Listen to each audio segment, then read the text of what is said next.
I never thought I'd have to bury my child. No parent ever does. It was a gray Saturday morning, the kind that feels like the sky itself is mourning with you.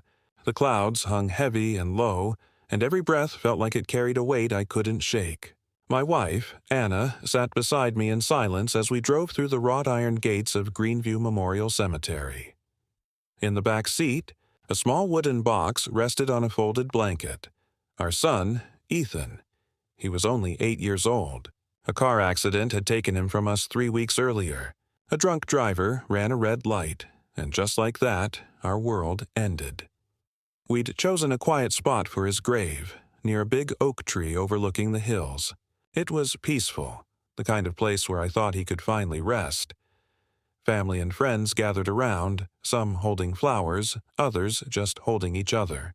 The pastor was speaking softly, his words blurring into the background as I stared at the headstone they'd just set into place. Then I heard it. A car engine, loud, aggressive, completely out of place in that sacred silence. I turned around, and my stomach dropped. A shiny black BMW was pulling right up to the gravesite, tires crunching over the grass, exhaust puffing into the cold morning air. The car didn't stop at the road where visitors were supposed to park. It kept going, rolling across the lawn until it came to a halt just a few feet from Ethan's grave. And then the door opened. Out stepped her, Karen Mitchell. If you've ever lived in an HOA community, you probably already know someone like her. Karen was the self-appointed queen of our neighborhood, president of the HOA, enforcer of every ridiculous rule you could imagine, from how long your trash cans could sit outside to what color curtains were aesthetically acceptable. She'd been a nightmare since the day we moved in. Constant violation letters, petty complaints. Once, she even fined us for leaving a tricycle on the driveway for more than 12 minutes. And now, here she was, parking on my son's resting place. At first, I couldn't even process it. My mind went blank with disbelief. I just stared as she climbed out of her car, heels sinking into the damp earth, clutching her designer purse like she owned the entire cemetery. "Excuse me," she called out, her voice cutting through the murmurs of the mourners. "You can't be parked like this. You're blocking the access road." Everyone froze. Even the pastor went silent. I blinked, confused. "What are you talking about?" I asked, my voice trembling. Karen looked around like she was surveying a crime scene. "There are vehicles lined up along the curb," she said. "This isn't a public park. You can't just have people parking wherever they want. It's disrespectful to the community." I could feel the blood rushing to my face. "This is a funeral," I said slowly. "My son's funeral." She rolled her eyes. "I know that," she said as if I'd just inconvenienced her. "But you still have to follow the rules. You should have contacted the cemetery office before planning something of this size. There are guidelines for these things." Gasps rippled through the crowd. My brother took a step toward her, fists clenched, but I held up a hand. I didn't want to cause a scene. Not there. Not in front of Ethan. But when she slammed her car door and leaned against the hood, right next to my son's headstone, something inside me broke. "Get off the grass," I said, my voice shaking. "You're parked on my son's grave." She looked down, then shrugged. "Oh, calm down. It's just dirt. He's not going to mind." That was it. The whole crowd gasped. My wife started crying again, louder this time. I could barely see straight through the rage building in my chest. I took a step forward. "You need to move your car, now." Karen crossed her arms, defiant as ever. "You're being emotional. I have every right to be here. My mother is buried in this section, and I don't appreciate your guests blocking the road." "She's in Section 3, my brother snapped. "That's half a mile from here." Her smirk faltered for a second. Just a second, before she tossed her hair and said, "Well, I needed to turn around." Before anyone could respond, one of the cemetery staff ran up. "Ma'am, you can't drive here," he shouted. "This is a protected area. You're damaging graves." Karen ignored him. "Then tell them to park properly next time." At that moment, one of her tires shifted slightly, and the front wheel sank deeper into the soft ground. The tread left a deep mark across the edge of Ethan's fresh grave.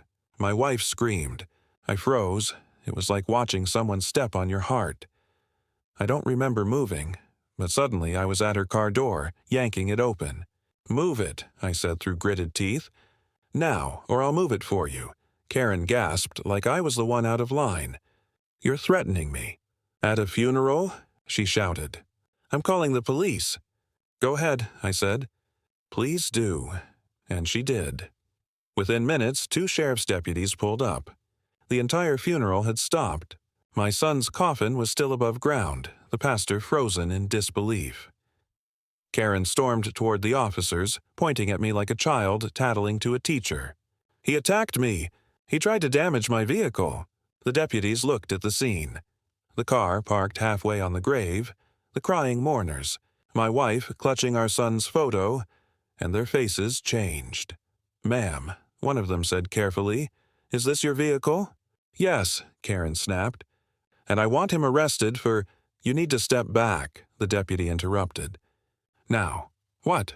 she said, incredulous. "Step back," she huffed, folding her arms. "You're making a mistake." The second deputy crouched to inspect the tire marks.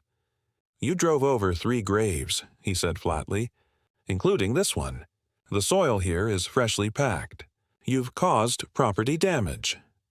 "It's grass," she said dismissively. "Don't be ridiculous." The first deputy turned to me. "Sir, I'm very sorry for your loss. We're going to handle this." Then he looked back at her. "Ma'am, do you realize what you've just done? This is desecration of a grave under state law." Her jaw dropped. "Desecration? Oh, don't be dramatic. It's a mistake."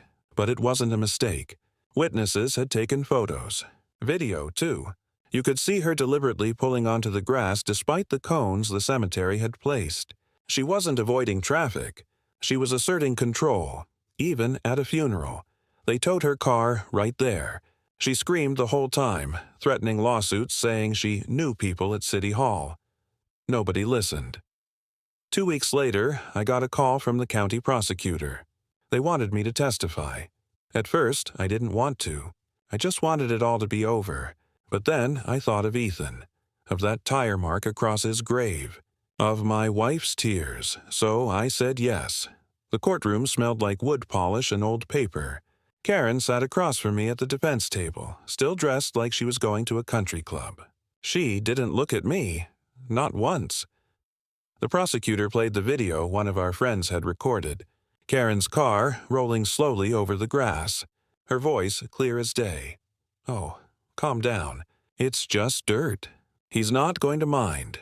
The entire courtroom went silent. Karen's lawyer tried to argue that it was unintentional, that she was distracted, that she had deep remorse. But the judge wasn't buying it. When it was my turn to speak, I told them everything about the funeral, about Ethan, about her history of harassment in the neighborhood. I told them how she'd fined my wife for having unsightly memorial flowers on our porch after the accident. When I finished, the judge took a long, quiet breath. Then she looked straight at Karen. "Mrs. Mitchell," she said, "I have seen many acts of selfishness in my courtroom. But what you did was not just selfish. It was cruel. You desecrated the resting place of a child. You disrupted a funeral. You humiliated a grieving family, and you showed no remorse while doing so." Karen started to cry.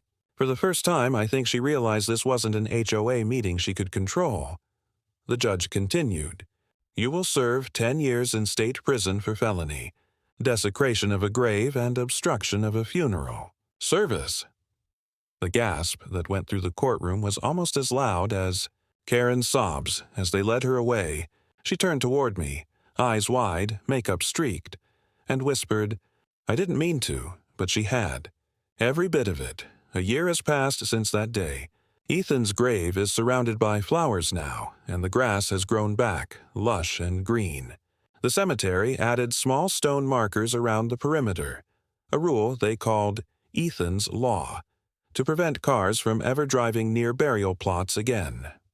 Sometimes, I sit under the oak tree with my wife and tell Ethan stories about his favorite superheroes, about school, about the silly things he used to do. And every time, I look at the tire marks that are no longer there, replaced by peace, by quiet, by accountability. Karen's house in our neighborhood sits empty now. Her name was stripped from the HOA records, her legacy erased by her own actions. And though I'll never have my son back, I take comfort in one thing. Justice, at least, found its way to the one person who thought she was above it.